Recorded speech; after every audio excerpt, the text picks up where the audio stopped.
नमस्ते, मैं doctor Pankaj Sugaonkar, paediatric cardiologist means बाल हृदय रोग तज्ञ Little Heart Care Centre Pune Maharashtra से आपके साथ आया हूँ।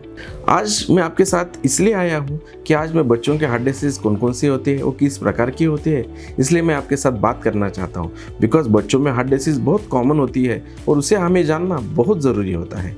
तो कौन कौन सी ऐसी हार्ट डिसीज है जो बच्चों में बहुत ज़्यादा कॉमन होती है, उससे पहले हम देखेंगे कि हार्ट हमारा किस प्रकार काम करता है। देखा जाए तो ये हार्ट का मॉडल जो आपके सामने है, जहाँ पे राइट साइड में 2 चेम्बर्स है और लेफ्ट साइड में 2 चेम्बर्स है। इस दोनों चेम्बर्स को इम्प्योर ब्लड आता है, जो अशुद्ध खून यहाँ पे आता है, फिर वो शुद्ध होने फेफड़े में चला जाता है और शुद्ध होकर पूरे बॉडी में वो सप्लाई किया जाता है। देखा जाए तो ये सेप्टम आप देख पा रहे हो, जो शुद्ध खून को अशुद्ध खून से सेपरेट करता है। तो बच्चों में सबसे ज़्यादा कॉमन हार्ट डिसीज होता है वो असाइनोटिक हार्ट डिसीज होता है, जिसमें शुद्ध खून अशुद्ध खून में आता है। और उसकी वजह क्या होती है? उसकी जो 2 कॉमन वजह होती है कि बच्चों के हार्ट में होल होना। होल मीन्स बच्चे को हार्ट को होल नहीं पड़ता है, बच्चों को जो सेप्टम है उसके अंदर जो गैप रहता है उसे होल बोला जाता है। बट कभी कभार बच्चों के हार्ट में वॉल्स भी बंद होते हैं, जिसको हम स्टेनोसिस बोलते हैं। जो ये वॉल है उसे पल्मोनरी स्टेनोसिस बोलते हैं और ये वॉल है उसे एओर्टिक स्टेनोसिस बोला जाता है। इस बच्चों में शुद्ध खून अशुद्ध खून में आता है, तो कभी कभार इनमें प्रॉब्लम्स होती है। तो ये जो असाइनोटिक हार्ट डिसीज है उसमें किस प्रकार के सिम्टम्स बच्चों में आते हैं? सबसे पहला जो सिम्टम होता है, जो बच्चों में बार बार सर्दी खांसी होना, उनका वजन नहीं बढ़ना, कभी कभार उनको निमोनिया होना। ऐसे सिम्टम्स आपके असाइनोटिक हार्ट डिसीज में होल की वजह से आते हैं। बिकॉज ऑफ होल क्या होता है, लेफ्ट साइड से काफ़ी ज़्यादा खून आपके राइट हार्ट में आता है, वो फेफड़े में चला जाता है, वो आपके बच्चों को तकलीफ देता है।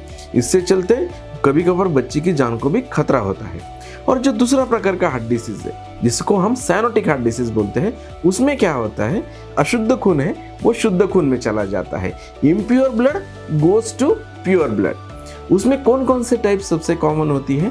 उसमें टेट्रोलॉजी ऑफ फैलोट नाम की एक बीमारी सबसे कॉमन होती है, दूसरी होती है टीजीए और थर्ड होता है टीएपीवीसी। ये दोनों तीनों ऐसी कॉमन बीमारी है जो बहुत ज़्यादा सीरियस होती है। वो क्यों सीरियस होती है? क्योंकि उसमें इम्प्योर ब्लड प्योर में चला जाता है और इसलिए आपके ब्रेन को इम्प्योर ब्लड का सप्लाई हो जाता है।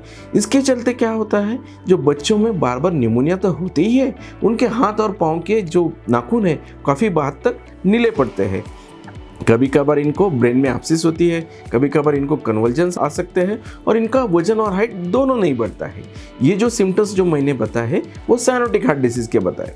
अगर कोई आपके बच्चों को ऐसा कोई सिम्टम्स हो, बार बार सर्दी खांसी हो रहा हो, कोई बुखार आ रहा हो, कभी कभार उसको निमोनिया हो रहे हो, कभी कभार उसके हाथ के और नाखून वगैरह सब नीले पड़ रहे हो, ऐसी कोई बीमारी है तो आपको मेरे जैसे पीडियाट्रिक कार्डियोलॉजिस्ट के पास आना चाहिए, उसकी जांच हमें करनी चाहिए। सबसे लास्ट में एक ही बात बोलना चाहूँगा, आपको इसको डायग्नोसिस भी करना बहुत ज़रूरी होता है और वो भी जल्दी करना होता है। इसलिए घबराइए नहीं।